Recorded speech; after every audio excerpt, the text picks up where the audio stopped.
C'est un reportage réalisé avec Franck Vergès. C'est dans son domicile-atelier que l'illustratrice et designer textile Gabrielle Ambrim a peaufiné le logo du silo.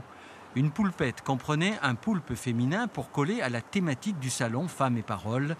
Stylo et aquarelle ont dessiné les grandes tentacules d'un animal symbolisant la créativité et la persévérance.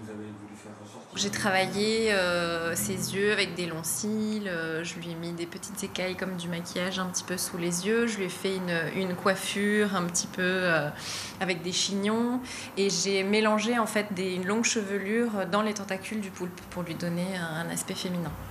Autre femme écrivaine, Fabienne Chénet. Elle signe cette année son premier roman. Elle ne sera pas invitée officielle du silo, mais avec Ici et Maintenant, elle nous parle de destinée de femme. Je me suis pas mal questionnée sur le fait que en fait, rien n'était ancré, tout est en mouvement et que un jour on peut vivre une situation qui peut être hyper agréable et tout, et que le lendemain, du jour au lendemain, tout peut s'effondrer ou tout peut changer d'un coup sans qu'on maîtrise quoi que ce soit. Et montrer justement parce qu'on a souvent un regard un petit peu nostalgique sur le passé ou alors on veut trop se programmer sur le futur, l'avenir. Et en fait, on se rend compte qu'on ne profite pas vraiment du présent et dans l'ici et maintenant, quoi. Kevin Gallo, infirmier, musicien, passionné de culture geek, est aussi un auteur.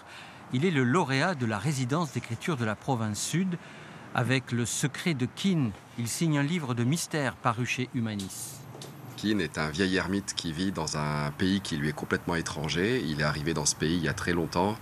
Il a décidé de s'y cacher pour fuir quelque chose. Aussitôt arrivé, il s'est enfoncé dans une forêt dense et inhospitalière pour y construire une cabane et y vivre pendant des décennies.